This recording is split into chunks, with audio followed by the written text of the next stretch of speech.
Welcome back. This is Tierra Querida. I'm sorry I missed last week, but we are back and we will be continuing this series of Bangkok. This is day 2. If you stayed in the Airbnb that I linked in Bangkok day 1, I will highly recommend that you go over to K's for a quick brekkie. And the food there is quite delicious and it's a simple menu. I'll insert some pictures here for you guys. And it is a little bit on the I guess you could say pricier side, but it's still, relatively affordable compared to here in the States. It's a very nice cafe and the staff is super nice. It's a little bit tucked away, but not extremely hard to find. I would suggest after brekkie to head over to Wat Arun as it can get pretty busy and you kind of want to try and avoid those long ticket lines, and also you want to have time to explore without feeling like you're overly crowded. I would say maybe around like noon it gets like really, really busy. So definitely try to go there either as soon as they open or shortly after they open. If you don't know, when you enter these temples, you will have to dress appropriately. So you can't have, like your chest exposed, your shoulders, no crop tops, no shorts, no minifaldas or anything like that. Just make sure you check the rules before you head out and you dress appropriately, otherwise you will be turned away or you will be required to rent some kind of a skirt or pants around the area or just go ahead and purchase something. La entrada tiene un costo de 100 baht o más o menos aproximadamente como unos $2.77 dólares estadounidenses, así que llévate efectivo y billetes pequeños.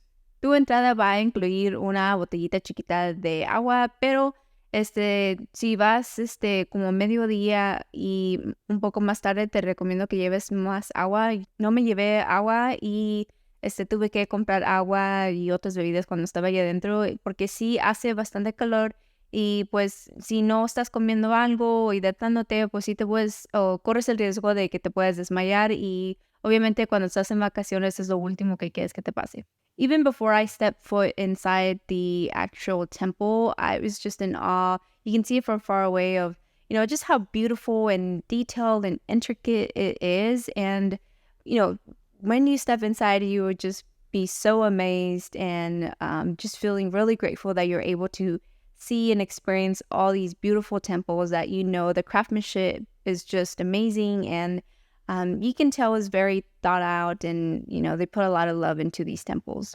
If you're interested for more fun facts on this temple, I'll leave it in the description box, but right now I'll share with you that this temple was actually built on the Buddhist cosmological concept. So I thought that was really cool, and there's just so much information in this that I could probably make a video just dedicated to this temple, but I'm going to keep it short and then just kind of give you some ideas on some things to do while you are in Bangkok. To get to the Temple of the Emerald Buddha, you will have to take a water taxi or just a regular cab or tuk-tuk or whatever transportation is available in that area. I took the water taxi and they are on a schedule, so make sure that you kind of stick around in the area and you don't miss your time, because, they're very quick at getting people on and off because there's just so much traffic in that area. The entrance fee for this temple is about 500 baht or about like $14. So it is a little bit on the more pricey side, and I do believe it was the most expensive entrance fee to any of the temples that I visited, but I think that it's definitely worth going. This temple was built in 1784, and it is actually one of the or the most sacred place, or I should say temple, in all of Thailand. So it's truly humbling and a unique experience to be able to visit such a place. There are a couple rules when you do enter where the Buddha is located. One, you have to take off your shoes. Two, you cannot point your feet towards the Buddha. You have to, kind of face away, which is a little bit tricky when you're trying to go in and find a place to sit. Another important thing is that you cannot take pictures or video while you are inside. I did see somebody take a picture and the security was very quick to go up to them, and I do believe that they made sure that the picture was deleted. I took a picture from the outside, which I think is fine. I did see a lot of people do that, and I've seen videos where also people take pictures from outside and nobody has said anything, so I think that's okay, but you just can't do it while you are actively inside where the Buddha is located. Although the name implies that the Buddha is made out of emerald, it's actually made out of jasper, which they source from Africa and India. I will leave in the description a link to learn more about this emerald Buddha. Something that I haven't really seen mentioned in other videos is that the fact that your ticket does include the entrance fee to the Thai mask dance, which is a show. They do have certain times that they have the show, and you do have to get a kind of like a tuk-tuk that is provided and included as part of your ticket. The last one is at 4 p.m., I believe. I will insert a picture here for you guys with this times. I unfortunately didn't get to go, which was kind of a bummer, but I did, did a couple things after this. So I hope that, if you're there, you make time to visit and watch this show. Yeah, by the time I was closer to the end of, kind of walking around, I was ready to pass out. El calor estaba brutal y no me sentía bien. Sabía que necesitaba comer algo y beber algo, así que decidí irme a y buscar un condal donde comer. No tengo la locación exacta, pero aquí les dejo unas fotos del menú y de lo que comí, porque estaba bien delicioso y lo bueno que tenían ahí es unos abanicos para que me ayudara a sentirme un poquito mejor, y ya cuando comí sentí que me regresé a la vida. En serio, ya me sentía muy, muy mal. I ordered the chicken fried rice with basil leaves, and also I ordered a Thai iced tea, and that was super delicious. From the restaurant, you can take either tuk-tuk, walk, or bus, or Grab, or whatever transportation method you want to use to head over to the reclining Buddha. This temple also has an entrance fee. This one's a little bit less than the other one. It is about 300 baht, which is about $8, give or take. Do note that this temple is really narrow, and a lot of people kind of hang around, where the Buddha is facing them. So just try to be patient. A lot of people want to take pictures. So, just kind of wait your turn. Or if you don't like crowds, either get there early or, closer to when they're closing, and just kind of make your way in and out so you're not in a very crowded place. I knew that this Buddha was ginormous, but pictures and videos just don't do it justice. And once you're there in person, you're just like, holy guacamole, this thing is ginormous.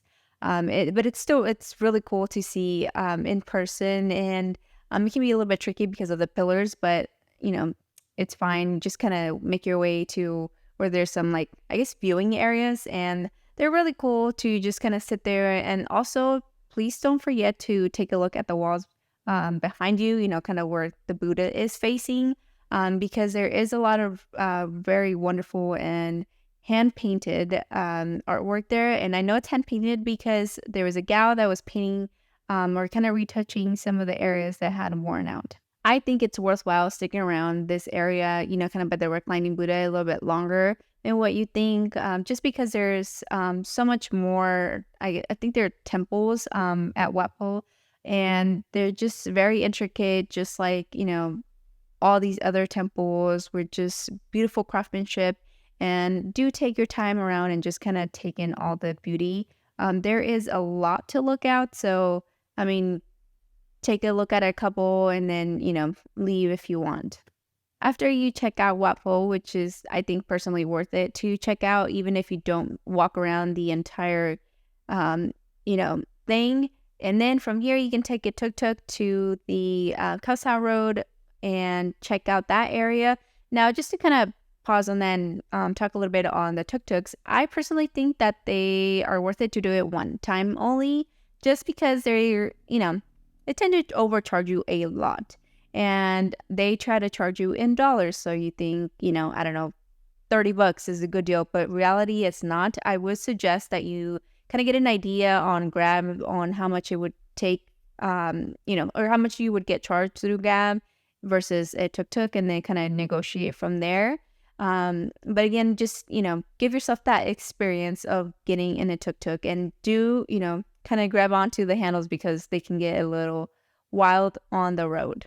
So Khaosan Road is actually, from what I noticed, a bit of a evening place, and, it gets more lively later in the evening. I went around like 5:30ish, and it was pretty quiet. Not a lot of vendors out there, but I did get some sugarcane water, and also try the roti kind of like pastry. They put Nutella, banana, or other fruits that you would like on there. It's kind of like a crepe vibe, but not really. Don't come for me, but that's kind of like what I think of when I think roti, kind of to give an example. Tomorrow we will be heading out to the cruise ship to kind of check in. So next week's video will be about checking in, kind of what to expect, and it should be a quick video. And then after that, we'll give you some more information on different places that we will be visiting, which include Vietnam, Singapore, and Malaysia, and a few more places in Thailand. So stick around for those, and I hope to see you there. Bye!